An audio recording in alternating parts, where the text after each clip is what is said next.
నమస్తే welcome to Praveen tech tips by ఇవాళ video వచ్చేసరికి అయితే టెక్ న్యూస్ చిన్న రిక్వెస్ట్ ఏంటంటే బై ఛానల్ సబ్స్క్రైబ్ చేసుకొని లేటెస్ట్ అప్డేట్స్ కోసం సో బై ఫస్ట్ న్యూస్ చూసుకుంటే లెనోవో నుంచి అన్నమాట. సో లెనోవో వాళ్ళ ట్యాబ్ M11 అయితే తీసుకొచ్చారన్నమాట. సో ఇది మీడియాటెక్ వాళ్ళది G80 SoCతో పాటు వస్తుంది, 88 SoCతో పాటు వస్తుంది, 7040 mAh బ్యాటరీతో పాటు వస్తుంది అనేసి అయితే అన్నారు. సో ఇది వచ్చేసరికి మనకి కన్జ్యూమర్ ఎలక్ట్రానిక్ షో ఉంది కదా CESలో, దాంట్లో మనకి చూపించారన్నమాట ఇక్కడ. సో ఇది లెనోవో ట్యాబ్ 10కి అఫిషియల్ సక్సెసర్ అనుకోవచ్చు.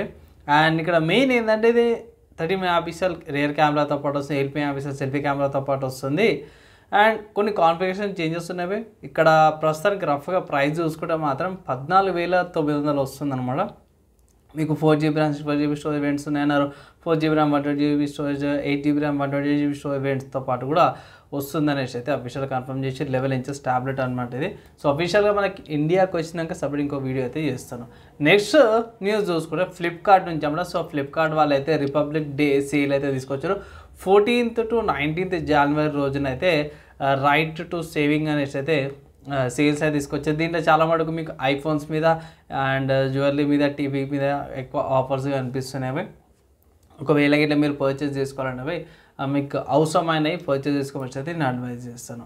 తర్వాత నెక్స్ట్ చూసుకుంటే రెడ్మీ వాళ్ళది నోట్ సిరీస్ ఉంది కదా, note 13, note 13 Pro, note 13 Pro plus smart phones ఏవైతున్నాయో వాళ్ళు అఫీషియల్గా సేల్ స్టార్ట్ అయిపోయింది. ఒకవేళ ఈ స్మార్ట్ ఫోన్స్ మీరు పర్చేస్ చేసుకోవాలంటే పర్చేస్ అయితే చేసుకోవచ్చు అనమాట.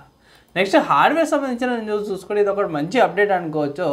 ఏంటంటే మైక్రాన్ నుంచి అన్నమాట. సో మైక్రాన్ వాళ్ళైతే first to market with LPDDR5X rams అనమాట. సో LPDDR5X ర్యామ్స్ అది కూడా ఏది LPAC M2 అనమాట. సో ఇది 64% స్మాలర్ సోడియమ్స్ అనమాట.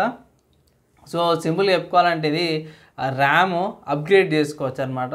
సో మామూలుగా మనకి క్లిప్ బేస్డ్ ఉంటుంది కదా, సో ఈ క్లిప్ బేస్డ్ ఉండదు, స్క్రూ బేస్ లాంటిది ఉంది.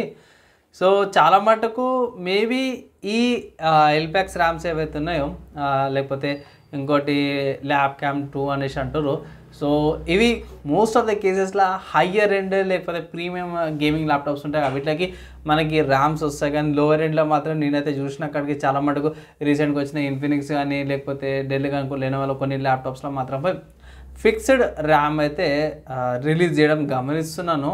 సో మేబీ నీకు ర్యామ్ కాన్ఫిగరేషన్స్ చేంజెస్ కావాలంటే మేబీ హయ్యర్ వేరియంట్కే చేంజెస్ చేస్తున్నట్టు. సో రీసెంట్గా వచ్చిన కొన్ని ఆసూస్ వాళ్ళే దాంట్లో కూడా చూసినాను, దాంట్లో కూడా సోల్డర్డ్ ర్యామ్తో పాటు వస్తుంది. ఒకటేసారి 32GB ఇచ్చేస్తారు అన్నమాట. సో ఫ్యూచర్ ప్రూఫ్ కూడా ఉంటాయి ల్యాప్టాప్స్ కూడా అనేసి.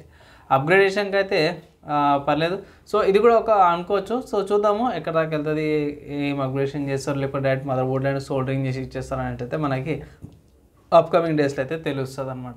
నెక్స్ట్ నేను చూసుకుంటే ఆసూస్ నుంచి అన్నమాట. సో ఆసూస్ వాళ్ళ ROG నకర్ అయితే అఫీషియల్గా అన్వైల్ చేసేది ఏంటంటే ఇక్కడ ఇంటెల్ కోర్ అల్ట్రా 9 185HX CPUతో పాటు RTX 4070 GPUతో పాటు వస్తుంది. ఇది నకడపై 2.5 లీటర్ క్యాసీతో పాటు వస్తుంది. సో చిన్నగా ఉంటుంది, ఫామ్ ఫ్యాక్టర్ చూసుకుంటే ఇంత సన్నగా ఉంటుంది, ఇంత సన్నగా ఐ థింక్ ఇంత హైట్తో పాటు వస్తుంది అనమాట అవి. సో కింద సపరేట్గా స్టాండ్ కూడా ఇచ్చారు, కొంచెం ఎలివేట్ కానీ ఇంత థిక్నెస్ స్టాండ్ అనమాట. సైడ్లో ఇట్లా కర్వ్ షేప్లో బార్డర్స్ ఇచ్చారు, ఆ గ్యాప్లో ఆ కేస్ని ఫిట్ చేసుకోవడానికి కూడా. మెయిన్ ఏంటంటే ఇది 4K దాకా వస్తుంది, DDR5 5600 MHz ర్యామ్తో పాటు వస్తుంది, Wi-Fi 6తో పాటు కూడా వస్తుంది అనేసి అయితే ఫీచర్స్ ఉన్నాయి.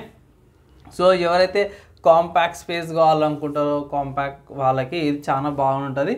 పవర్ వోల్టేజ్ అవన్నీ చూసుకుంటే ఇక్కడ మ్యాక్స్ గ్రాఫిక్స్ పవర్ చూసుకుంటే 115 watts దాకా పోతుంది. అండ్ ఇక్కడ ఎక్స్టెండెడ్ చూసుకుంటే 140 దాకా వెళ్తుంది అనేసి అయితే అంటారు అన్నమాట. సో ప్రాసెసర్ చూసుకుంటే 45 watts దాకా కూడా ఫీచర్ తీసుకొస్తుందని ఒక అప్డేట్ అయితే చేసారు అన్నమాట. తర్వాత నెక్స్ట్ గేమ్ న్యూస్ చూసుకుంటే ఎపిక్ స్టోర్ నుంచి అన్నమాట. సో చాలామంది స్టీమ్ చెప్తారు కదా, సో అలా ఎపిక్ స్టోర్ ఏంటంటే ఐ థింక్ రేపు లాస్ట్ అయిపోతుందో, ఇది కూడా చెప్పడం మర్చిపోయినాను. Marvel's Guardians of Galaxy game ఏదైతే ఉందో ఫ్రీగా అవైలబుల్ ఉంది. అది మీరు ఎపిక్ స్టోర్లోకి వచ్చి అవైల్ చేసుకుంటే పర్మనెంట్గా ఉండిపోతుంది, మీరు పర్మనెంట్గా యూజ్ చేసుకోవచ్చు అనమాట. ఇది ఒక అప్డేట్ వచ్చింది. అండ్ అంతే, ఈ వీడియో ఇక్కడ దాకా యువత చూసిరో వాళ్ళందరికీ వీడియో నచ్చి మంచిగా అనిపిస్తే లైక్ అండ్ షేర్ చేయండి. నెక్స్ట్ వేళ కలుసుకుందాం.